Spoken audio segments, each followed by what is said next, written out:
Materi selanjutnya yaitu reaksi oksidasi reduksi, di mana redoks memiliki 3 konsep. Yang pertama, konsep melepas mengikat oksigen.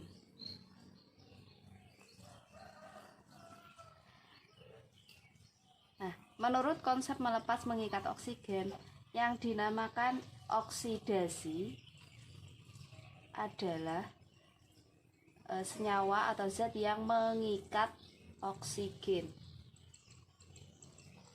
Sedangkan reduksi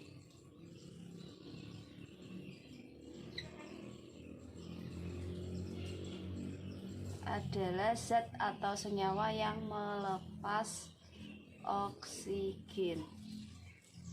Contohnya,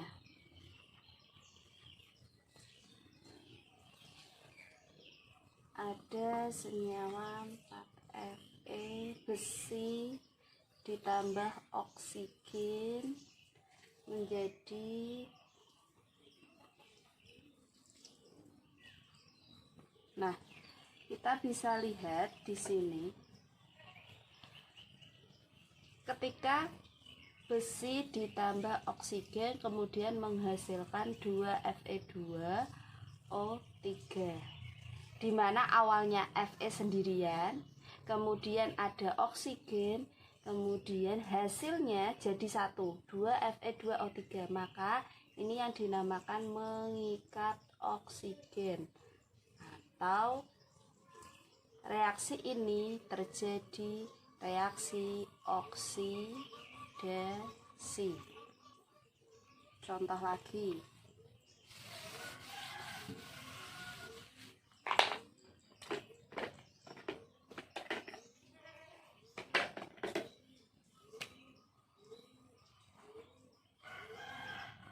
CuO plus H2 menjadi Cu plus H2O. CuO plus H2 kemudian menjadi Cu plus H2O, di mana awalnya kita perhatikan oksigennya, oksigen itu O. Di sini awalnya CuO, kemudian hasilnya hanya menjadi Cu, kemudian O-nya berikatan dengan zat atau senyawa lain yaitu H2. Maka di sini terjadi pelepasan oksigen atau melepas oksigen, yang artinya reaksi ini terjadi reaksi reduksi.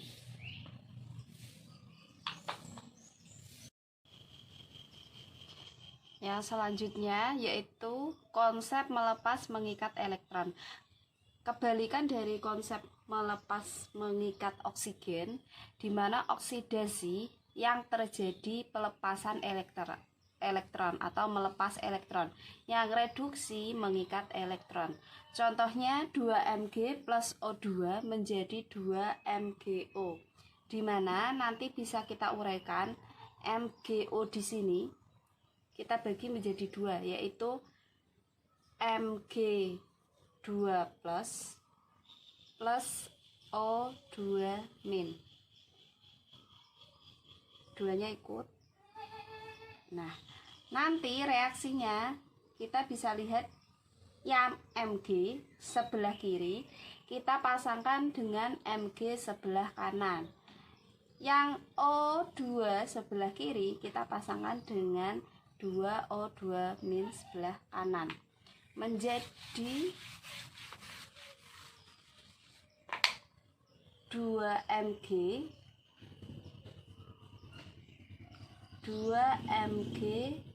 2 plus. Kenapa dapat 2 plus? 2 plus adalah menunjukkan bahwa Mg adalah golongan 2A, di mana golongan 2A untuk jadi stabil lebih mudah melepaskan elektron. Nah, kita hitung muatannya. Kalau konsep mengikat elektron dan melepas elektron, nanti yang dihitung adalah muatannya. di mana muatan elektron atau kita simbolkan dengan E-, memiliki nilai -1, sedangkan kita tahu kalau proton itu adalah +1. Yang sebelah kiri dulu kita hitung muatannya adalah 0. Kemudian sebelah kanan karena dia +2, ini yang disebut muatan. Kemudian memiliki koefisien. Kalau ada koefisiennya maka kita kalikan. Berarti di sini muatan Mg adalah +4. Nah, dalam suatu reaksi antara kanan sama kiri itu harus sama dengan 0, atau kalau tidak sama dengan 0 maka harus sama. Dimana yang bisa kita tambahkan adalah elektron yang nilainya -1. Kalau kita tambahkan sebelah sini misalkan, berarti kita butuh 4 elektron. Nah, ketika di sini -4, di sini +4, maka tidak terjadi kesamaan atau keseimbangan. Maka yang harus ditambahkan elektron bukan sebelah kiri tapi sebelah kanan. Nah, di sini muatannya menjadi sama, yaitu sini 0, sini juga 0. Maka penambahan ini sudah benar. Kemudian untuk yang kedua, yaitu tadi ada O2 menjadi 2O2-. Sama seperti Mg, O terdapat pada golongan 6A. Untuk jadi stabil, dia harus menangkap 2 elektron. Berarti muatannya O di sini karena dia unsur bebas maka muatannya 0. Kemudian yang sebelah kanan karena dia memiliki muatan -2, kemudian ada koefisien 2 maka kita kalikan. Jadi muatannya ada -4. Ketika di sini -4, kalau kita tambahkan elektron sebelah sini akan jadi min ketemu min, malah dia bertambah. Maka yang kita tambahkan elektron adalah sebelah kiri. Maka muatannya menjadi -4 dan -4. Nah, di sini terlihat 2 Mg, kemudian kalau yang ditambahkan sebelah kanan elektronnya, ini artinya dia melepas elektron atau terjadi reaksi oksidasi. Kemudian untuk elektronnya atau penambahan elektron sebelah kiri, maka artinya dia mengikat elektron atau terjadi reaksi reduksi.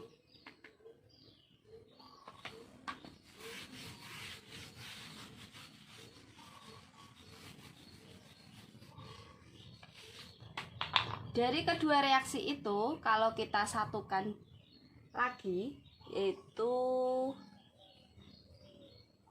+4 elektron, yang sebelah sini O2 +4 elektron menjadi 2O2-. Kita jumlahkan, yang sama kita coret antara kanan sama kiri, 4 elektron 4 elektron, maka hasilnya ada 2 Mg plus O2 menjadi 2 Mg2 plus 2O2-. 2 Mg plus O2. Nah, ini di sini sama-sama ada muatannya. Kalau kita satukan, dia dikalikan silang. Maksudnya apa? Ini punya 2 berarti kita tulis 2 Mg, muatannya O itu jadi miliknya Mg 2, muatannya Mg jadi miliknya O2. Kalau kita sederhanakan, jadinya 2 sama-sama miliki 2 dibagi 2 menjadi 2 MgO. Ini namanya reaksi redoks, karena terjadi reaksi oksidasi dan reduksi.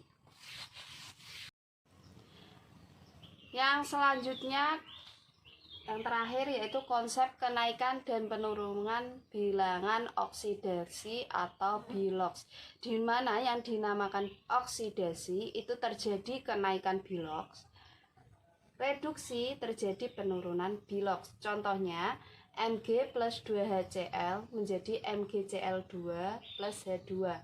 Langkah yang harus kita lakukan adalah mencari masing-masing bilangan oksidasinya atau biloksnya.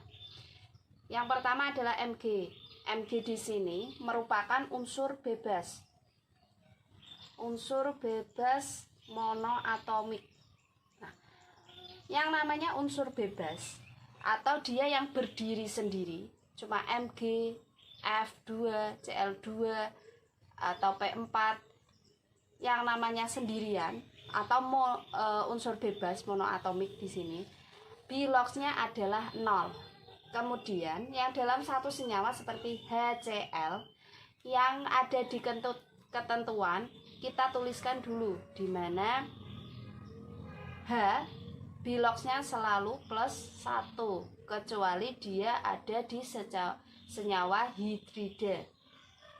Kecuali H sama dengan plus 1 kecuali ada di senyawa hidrida, yaitu jika dia berikatan dengan golongan 1A atau 2A atau contohnya ada NaH, LiH, itu maka H biloksnya adalah -1. Oke. Kemudian untuk Cl biloksnya kalau plus 1H berarti kita naikkan. Di sini tidak ada indeks, maka artinya indeksnya ini 1 ya. Plus 1 kali 1 plus 1. Maka kalau dalam suatu senyawa biasa atau dia senyawa normal atau netral, maka ini sama dengannya adalah 0.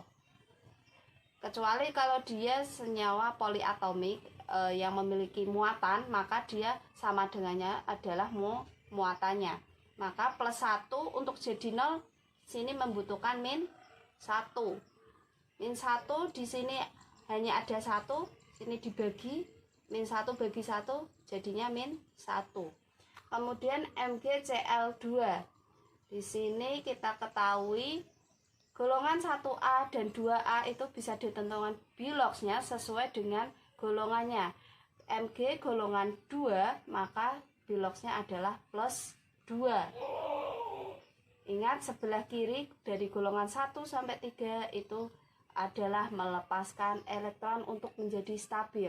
Golongan 5, 6, 7 dia lebih cenderung ke menangkap elektron agar jadi stabil. Plus 2, di sini indeksnya 1, plus 2 kali 1, maka dia jadinya plus 2. Plus 2 untuk jadi sama dengan 0, di sini membutuhkan -2. -2 karena di sini ada indeks Cl-nya dibagi 2 menjadi -1. Kemudian biloks H2 di sini adalah 0 karena dia unsur bebas yang berdiri sendiri. Kemudian antara kanan dan kiri yang memiliki unsur sama identik kita bandingkan. Di sini Mg, maka kita cari Mg sebelah kanan. Kita hubungkan. Di mana ini biloksnya 0, di sini Mg plus 2. Dari 0 ke plus 2 terjadi kenaikan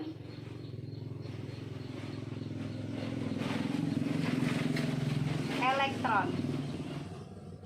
Maka reaksi ini disebut reaksi oksidasi, di mana terjadi kenaikan elektron sebesar 2 elektron. Kemudian kita cari lagi. Hanya plus 1 di sini 0, berarti dia terjadi perubahan. Yang kita lihat adalah yang terjadi perubahan.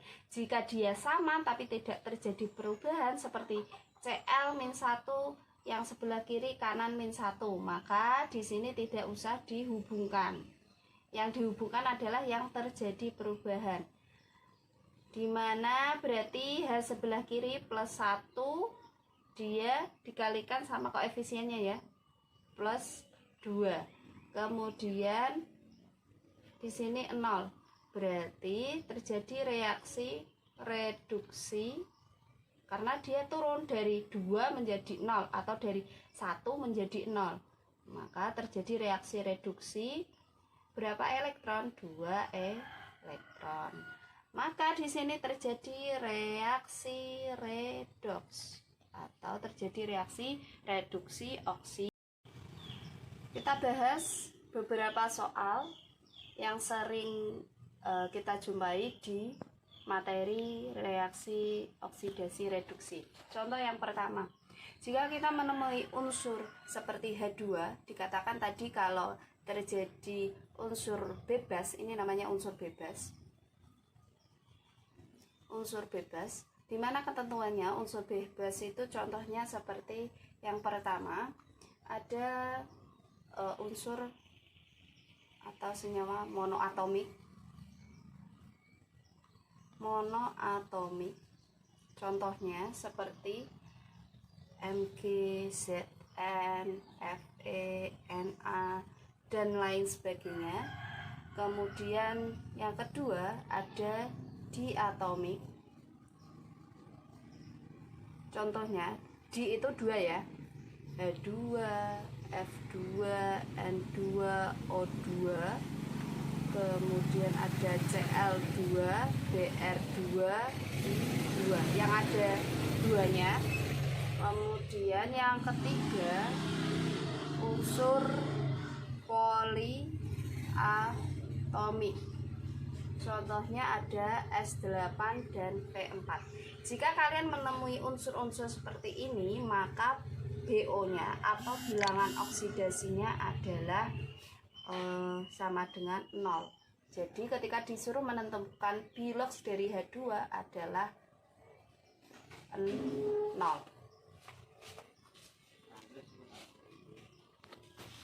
Contoh yang kedua, jika kita menemui senyawa seperti NaH. Di sini kita tahu Na dari golongan 1A dan H dari golongan 1A. Jika H berada di posisi seperti ini, dia berikatan dengan sesama golongannya, maka terjadi aturan yang berbeda, di mana H seharusnya atau dia biloxnya selalu +1 ketika dia menemui H berikatan dengan golongan 1A dan 2A, maka bilox dari BO dari H menjadi -1. Maka di sini bilox Na +1, bilox H-nya -1. Kemudian contoh ketiga, Cr2O7 2-. Jika kalian menemui senyawa seperti ini, maka sama dengannya muatannya -2, bukan 0 lagi. Maka kita cari ini ya, Cr2O7 2-. Yang diketahui atau yang ada di ketentuan, maka kita cari dulu. Di sini yang di ketentuan antara Cr dan O, maka yang ditentukan, yang bisa ditentukan adalah O dulu. O selalu -2, kecuali O selalu -2, kecuali pada senyawa peroksida. Peroksida itu contohnya seperti pada H2O2, kemudian Na2O2, K2O2. Nah, Kalau di peroksida maka BOO atau biloxnya O sama dengan -1. Seperti H2O2. Di sini berarti O-1. Kita kalikan dengan indeksnya jadi -2, maka H di sini +2 dibagi turun dibagi 2 jadi +1 sesuai ketentuan. Kembali lagi pada Cr2O7 2-, maka -2 ingat dikalikan dulu dengan indeksnya kali 7 jadinya -14, sama dengannya dia -2. -2 kalau kita pindah ruaskan -14 plus 2, ini jadinya -14 plus 2, maka dia menjadi -12. Maka butuhnya Cr di sini adalah plus 12, karena di sini -12 maka sini plus 12. Untuk kita kebawahkan biloxnya maka dibagi dengan 2 menjadi plus 6. Maka bilox dari Cr plus 6, bilox dari O -2. Contoh selanjutnya yaitu pada reaksi Zn plus H2SO4 menjadi ZnSO4 plus H2. Zn unsur bebas maka biloxnya adalah 0. Kemudian di sini ada H, ada S, ada O. Yang bisa ditentukan O dulu sama dengan -2. Kemudian H di sini plus 1. -2 kali 4 -8 plus 1 kali 2 plus 2, maka kurangnya untuk jadi sama dengan 0 di sini kurang 6. 6 di sini indeksnya 1 plus 6 bagi 1 maka plus 6. Kemudian ZnSO4 di sini yang bisa ditentukan adalah O -2. Yang Zn sama S di sini tidak ada ketentuan, maka dalam senyawa ini bisa kalian uraikan menjadi Zn dan SO4, dimana tadi dikatakan bahwa dalam suatu senyawa kalau jadi satu seperti ini maka dia dikalikan silang. O dia unsurnya adalah -2, berarti SO4 2-. Kalau di sini tidak muncul indeks berarti sama-sama. Di sini 2- berarti sini plus 2 atau 2 plus. Berarti Zn-nya adalah plus 2. -2 kali 4 -8 di sini plus 2 kali 1 plus 2, maka di sini S-nya adalah plus 6. Kemudian H di sini H2 adalah unsur bebas, maka biloxnya adalah 0.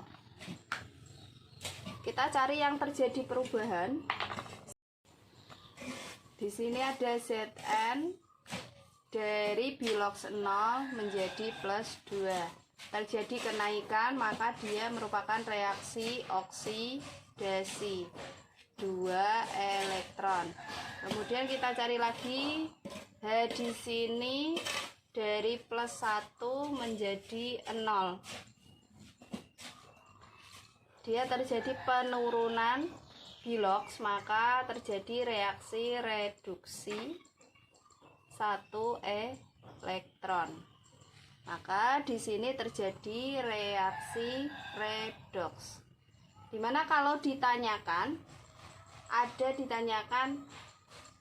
zat manakah atau senyawa manakah yang bertindak sebagai oksidator.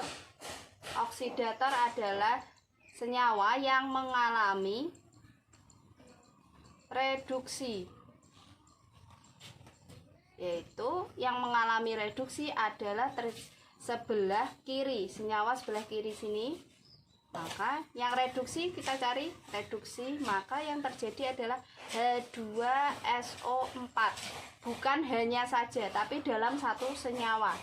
Kemudian reduktor, kalau ditanyakan reduktornya, kebalikannya yang mengalami oksidasi. Sama sebelah kiri, yaitu Zn. Kalau ditanyakan hasil oksidasi, namanya hasil, berarti yang sebelah sini hasil. Ini namanya hasil pereaksi. Hasil oksidasi berarti yang mengalami oksidasi mana? Dihubungkan, maka hasilnya adalah terdapat di ZnSO4. Kalau hasil reduksi berarti sama, sebelah kanan yang mengalami reduksi yaitu H2. Contoh kelima yaitu Cl2 plus NaOH menjadi NaCl plus NaClO plus H2O. Kita cari unsur bebas, berarti biloxnya 0. NaOH di sini berarti ada 2, hanya plus 1, Na-nya golongan 1 plus 1, maka plus 1 plus 1, ini min 2 min 2, sesuai ya. Kemudian NaCl golongan 1A mesti plus 1, berarti di sini plus 1, untuk jadi 0 di sini berarti min 1. Kemudian NaClO, O-nya min 2, Na-nya plus 1 berarti sini plus 1. O-nya min 2, hanya plus 1, sama ya. Kemudian dicari yang berubah yang mana? Di sini ada Cl dari 0 menjadi min 1. Terjadi penurunan elektron, maka dia merupakan reaksi reduksi. 1 elektron. Kemudian dicari lagi Na-nya ternyata sama, plus 1 plus 1 plus 1. O-nya min 2 min 2 sama ya, hanya plus 1 plus 1. Cari lagi, ternyata terjadi perubahan Cl lagi dari 0 menjadi plus 1. Terjadi kenaikan elektron, maka dia terjadi reaksi oksidasi, 1 elektron. Nah, kalau kita ketemui kasus seperti ini, di mana oksidator yang menjadi oksidator dan reduktornya sama, oksidatornya kan yang mengalami reduksi Cl2, kemudian reduktornya juga Cl2. Kalau senyawanya sama antara oksidator dan reduktor, maka reaksi ini disebut reaksi autoredoks atau reaksi disproporsionasi. Yang terakhir, reaksi 2H2S plus SO2 menjadi 3S plus 2H2O. Kita cari terlebih dahulu. Antara H dengan S berarti hanya ya, plus 1 dikalikan dengan indeksnya jadi plus 2. Di sini berarti kalau sama dengan 0 jadi min 2, ini min 2. Kemudian SO2 berarti yang diketahui dulu adalah O-nya min 2, di sini berarti min 4, sini plus 4, maka plus 4 dibagi 1, kalau kita turunkan dibagi, ingat, jadi plus 4. Kemudian 3S, di sini unsur bebas, maka biloxnya adalah 0. Kemudian 2H2O, di sini O-nya bisa diketahui min 2, hanya plus 1, karena dia plus 2, ini min 2. Kemudian kita cari yang sama yang terjadi perubahan plus 1, hanya dulu dari plus 1, di sini kanan plus 1 berarti tidak terjadi ya. S-nya min 2 jadi 0, berarti ada perubahan dari min 2 kali 2 min 4 jadi 0, berarti reaksi penurunan kenaikan oksidasi 4 elektron. Kemudian S-nya lagi berubah ya. Jadi dari plus 4 menjadi 0, berarti terjadi reaksi reduksi karena turun dari 4 jadi 0. turun 4 elektron. Nah, kalau kita ketemui kasus seperti ini di mana hasil oksidasi dan hasil reduksinya sama, yaitu sama-sama 3S, maka reaksi ini disebut reaksi komproporsionasi. Sekedar catatan, jika kalian menemui soal yang menyebutkan atau menyertakan reaksi, berarti kalian langsung saja cari biloxnya untuk mengetahui reaksi redox atau bukan. Kalau tidak ditanyakan berdasarkan konsep apa, maka langsung saja ke konsep bilox atau bilangan oksidasi reduksi.